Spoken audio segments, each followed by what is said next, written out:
pain go away? And I don't think it does. I think the pain actually will remain, but there's a qualitative difference about that pain.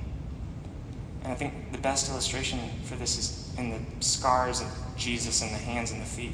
And I'm not trying to turn this into some religious talk. I promise I'm not going to do like an altar call at the end of this. I think it's a good illustration, and I think you can appreciate it even symbolically, or psychologically, even if you're not religious or something. But it's this idea of when Jesus was crucified, he took on the relational wounds of the world. That's the symbol, that's the idea. So he took on all the wounding that we experience and that we put on other people on his shoulders, and it died. And that's like kind of symbolically relevant in the sense that the lie has to end. When you're having that relational and experiential encounter with the truth, there's a replacement. It's like the lie, I don't belong, I'm worthless, is replaced with the truth, I belong, I have meaning.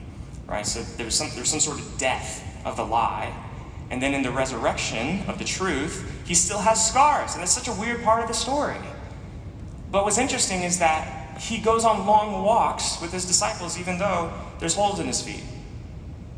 He cooks fish with his friends even though he has holes in his hands, and he stokes a fire. It's like the wound serves as a remembrance, but it doesn't limit his freedom. It isn't experienced as a burden anymore. He still has mobility in the places of wounding. Does that make sense? I can't think of a better illustration for it. Yes, the pain is there. The scars are still there. They don't hinder you in the same way. You're not immobilized by the pain like you have been. You can drive the car.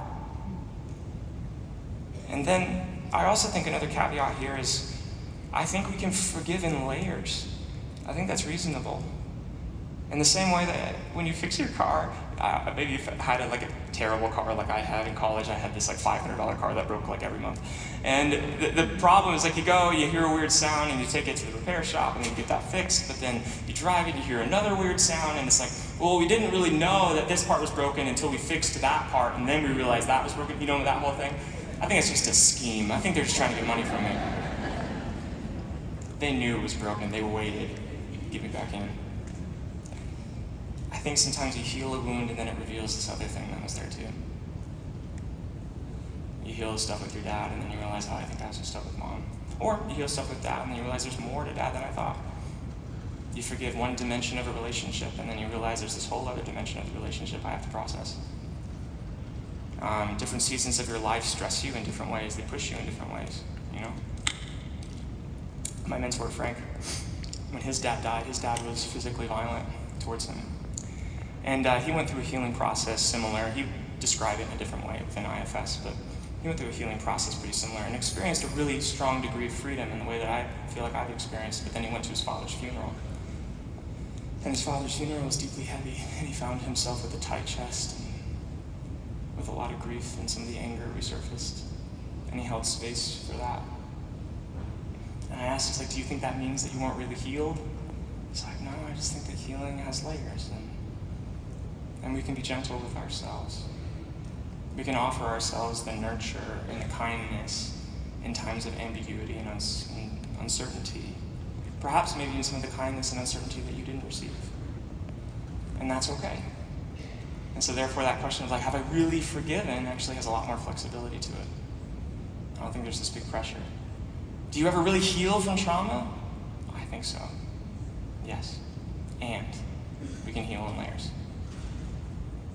I think there is a state where the wounds that you're holding in your heart here, therapist, doctor, social worker, teacher, volunteer, everyone sitting in this room, they deserve to be healed. There's no one who can heal it for you. There's no justice that can soothe it. Not down to its core. It is yours, only yours. And you have the hardware to fix it. I thought when I was working in maladaptive sexual behavior, working with these kids, that my work was pointless, that my work was useless. I was wrong. I loved those kids. And I spoke into their lives what I saw in them. And the whole world looked at them as a perpetrator. try to name the truth.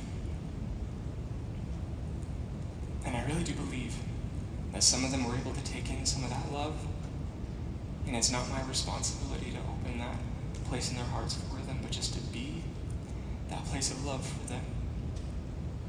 That's your responsibility too. You can't heal that car in their heart any more than someone can heal yours. But you do have a responsibility as someone who walks alongside to be loving and to attend, to witness the experience, to get out of your theoretical model for a moment, just to be human and sit in the chair with another human being. And just feel for them. And let them see how you feel for them. That's what heals. That's what presents the opportunity for healing. Maybe let's say it that way. And I was so grateful to find out that I've been helping people heal the whole time. And I didn't need to know the perfect model. And I didn't need to know the perfect answer. I didn't need the perfect tool. It was deep in my core the whole time as a human. And it's in yours too. I'm grateful for the time that I've had with you. Thank you so much.